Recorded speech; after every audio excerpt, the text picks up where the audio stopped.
Hi, welcome to my channel. I'm Ginger. I live in Las Vegas with my Mojave Desert Tortoises, and in this video we're going to talk about some really important stuff, which is what do you do with your tortoises during the winter?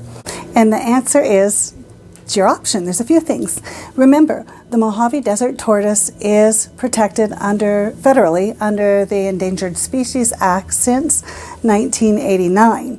Now, that goes for our wild tortoises as well as our domestic tortoises. So the Mojave Desert Tortoises that are part of your family, they live most of their life in the backyard. However, there are multiple things that you can do with your desert tortoises. And because I've had tortoises for most of my life, Charlie alone I've had for 35 years, I'm going to share with you some of the different things that I do with my tortoises. And I'm going to share with you a really great site that I found from Arizona Gaming and Wildlife for domestic Mojave Desert Tortoises. And basically the question is, what do I do with my Mojave Desert Tortoise during the winter when they hibernate? And the answer is you can do a lot of different things. The outdoor options are the in-ground burrow, which is the traditional in-ground burrow. And then you also have, I've known some people that keep them under their house, the older homes. My grandma used to have a neighbor that had like multiple tortoises that all slept under their house. And I thought that was really great because it's a cool, safe place, unless it rains and freezes. But I'm hoping they dig in far enough and that's not an issue. I never knew that it was an issue. Also possibly in a shed that is going to be protected.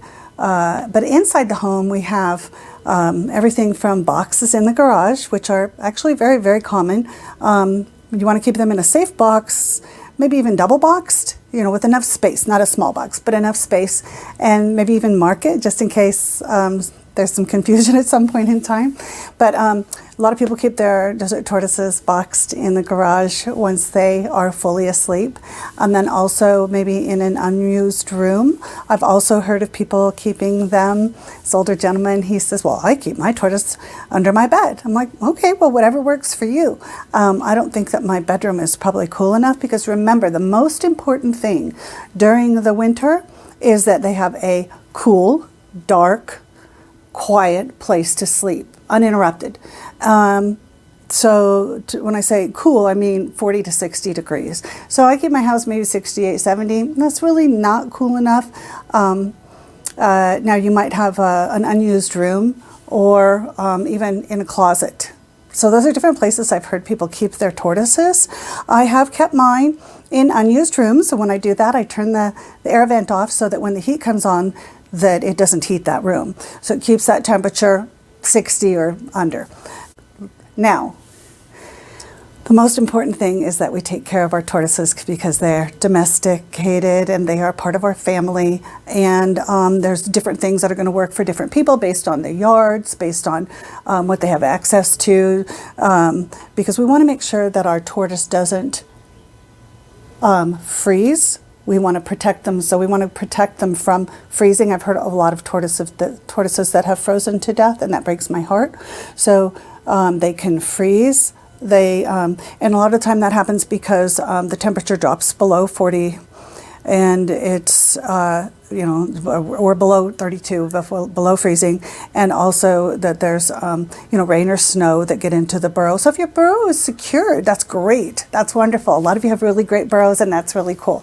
And ideally, I want to be up on this big piece of land and have a lot of places that are secure and safe for my tortoises, and dry and cool, so that I don't need to move them inside during the winter. So we need to make sure also that we keep them away from predators, because there's predators such as, of course, the birds like to swoop down and get them during the spring and summer when they're awake and walking around, the little ones that they can actually grab with their clutches. But we have to worry about rodents, unfortunately, cats, wild cats, feral cats, and rodents. In Las Vegas, I was really surprised here to hear that we have a serious rat infestation. I live in a nice neighborhood, and the Homeowners Association sent something out saying that we are currently dealing with a rat infestation problem, and that nobody's allowed to plant more palm trees because the rats house themselves in the palm trees. I didn't know that. But the problem with rats and tortoises is when the tortoise falls asleep, his head goes out and his arms go out, and he just kind of chills, and and he rests, slows the heart rate down, slows the breathing down, so they're completely out.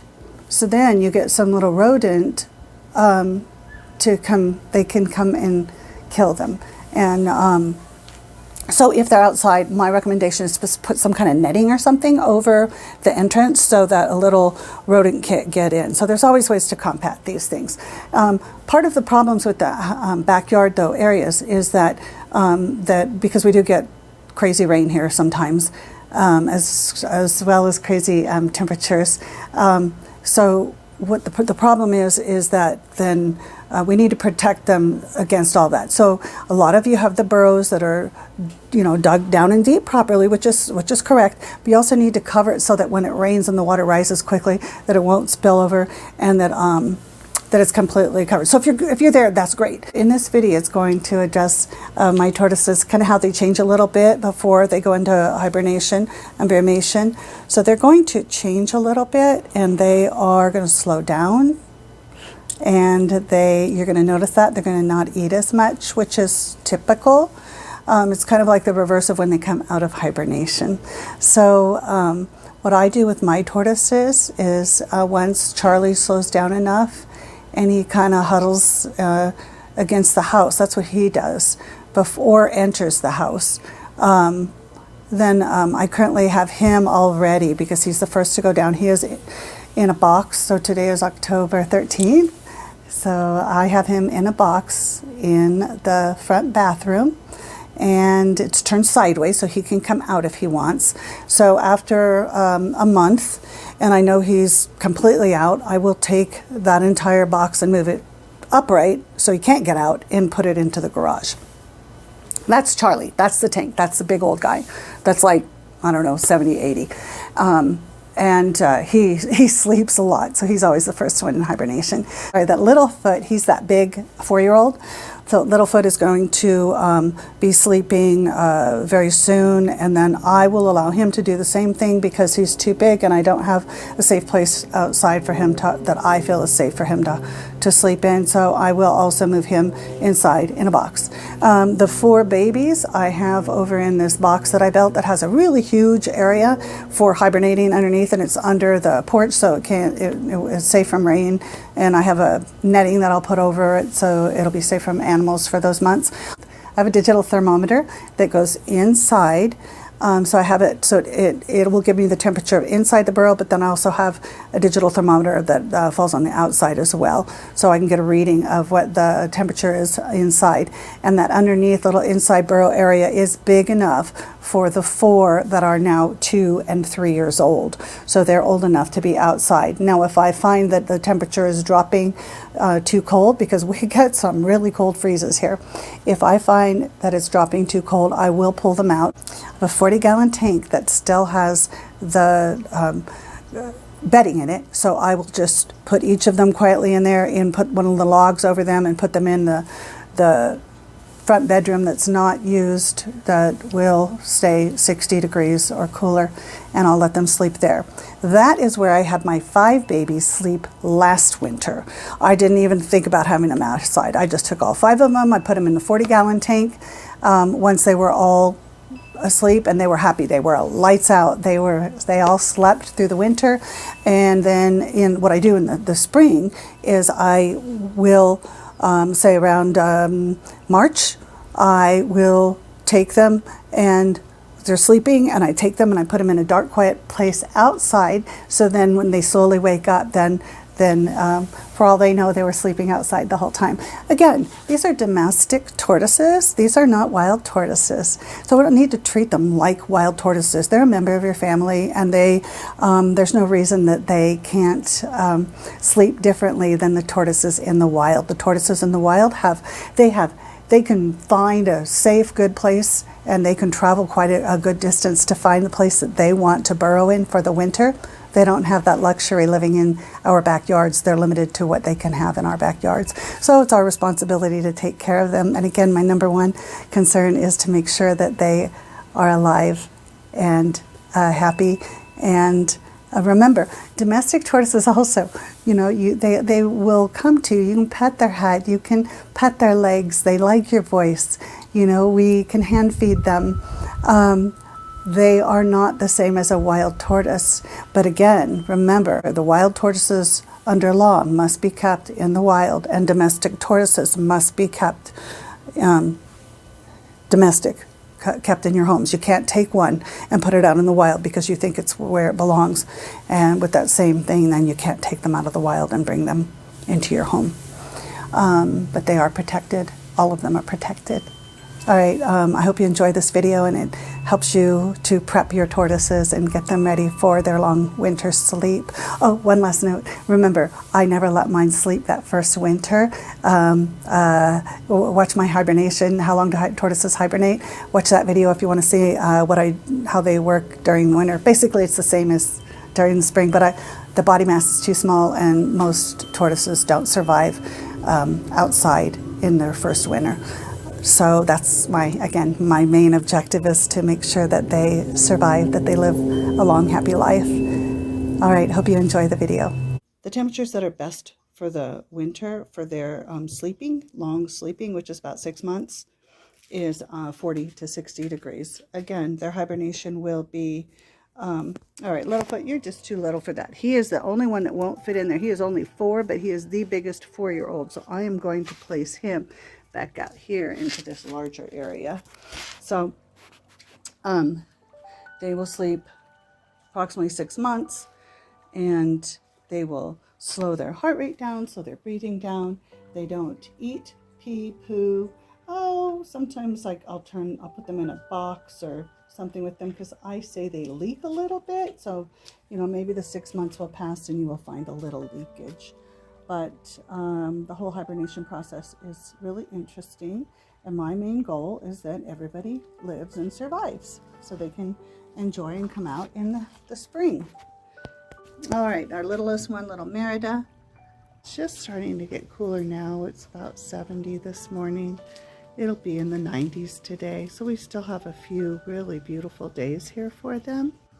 All right, right here I used a half of a dog crate, and it has some slats in there, so he lets air in, and he likes to be up close to the house. He has this other burrow over here, and he likes to hang out in there when the weather is right. He likes under his little bricks. He's dug some of this. He loves a big deep hole he has under this rosemary. This is Charlie's side of the yard. Littlefoot actually sleeping right over here this morning up against the house, which is something that they commonly do as it starts to get cooler. His spots back here are, he has a nice little spot back over there that he loves to hide in. He loves to be under this plant. It provides a lot of shelter. That's a favorite. He hangs out in the mallow certain times, but sleeps mostly over underneath all of that foliage, as well as under this rosemary. And that rosemary back there is a lot of holes back behind. I don't know if you can really see it, but that's a favorite place of his. These little guys, then we get to their area here. 4 little ones are living over here, the 4 babies.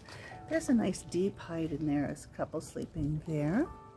They have their areas. The honeysuckles really come down. It needs to get blown out, but they don't mind it. Last night, actually go up in here, and the area that is, there's some logs. Sometimes they sleep in the logs, but the area that's under here, I don't know if I can even get to see if we can see in there. We've got a couple of them sleeping in there. I saw somebody sleeping here last night. Nope. All right, again, a great watering dish, which you don't really use with tortoises, but if you have a frisbee, you just turn it upside down and they can kind of sit in it, take a little drink of water. They put their head down similar to a long neck dinosaur, whatever you call those dinosaurs. And remember, desert tortoises are descendants of the dinosaur. It's just a great way for them to hydrate. And I let Littlefoot into the babies area for a little while because I like them to have that social interaction.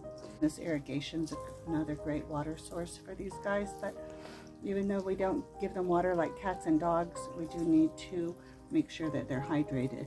I pour water on their shells. They absorb that through their shells and their skin. Just tips. You don't have to do it that often, just do it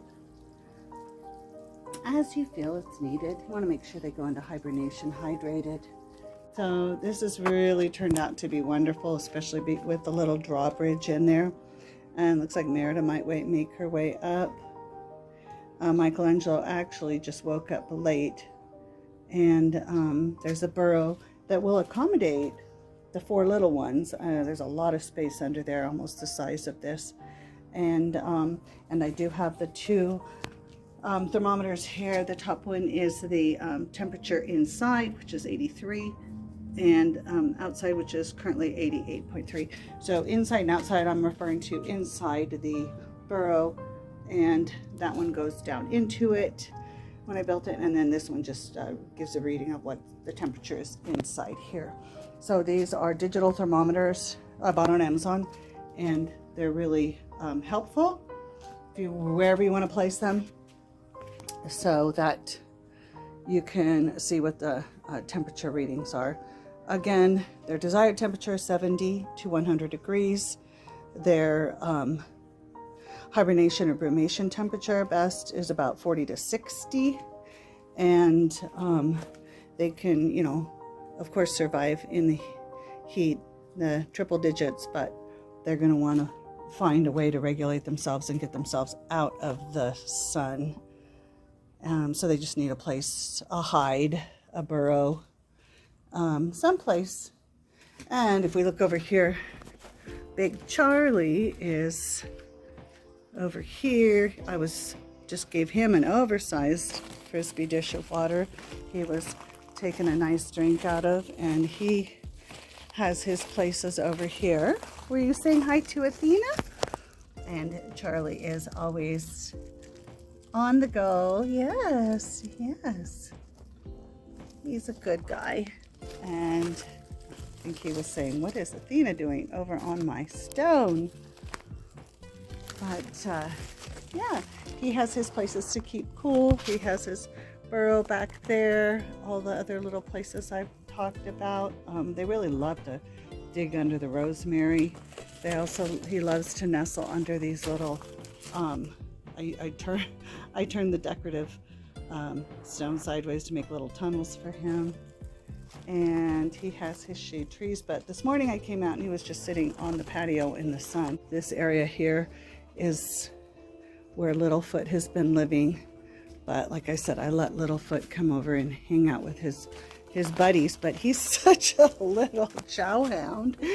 Look at him. He is just eating all of their food. All right, and there's little Donatello up there so that he can get some sun. And Princess is back over here. So this is a really wonderful little area. Again, I have it branched off into 3 different areas. All right. Gave Charlie some sugar snap peas and red leaf lettuce. Actually gave everybody a little sugar snap peas and red leaf lettuce to supplement all this vegetation that they have that they get to eat out here. So Charlie has his own feeding area, and then over here Littlefoot has his own feeding area. So I also gave Littlefoot some the same. And Littlefoot is eating mallow.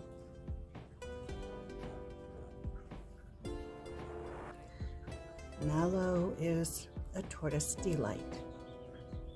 Very healthy. They're getting a lot of water from their roamie, and then lots of nourishment from those sugar snap peas, which I love as well. There's my ragdoll Circe. Hi, Circe. Yeah. And the Maine Coon Athena. Hope you enjoyed the video and hope it helps you in some way with your tortoises and your hibernation / brumation. And if you have any questions, drop it down. I'll leave a couple links and information in the description. Take care, enjoy your winters, and I'll see you in the spring.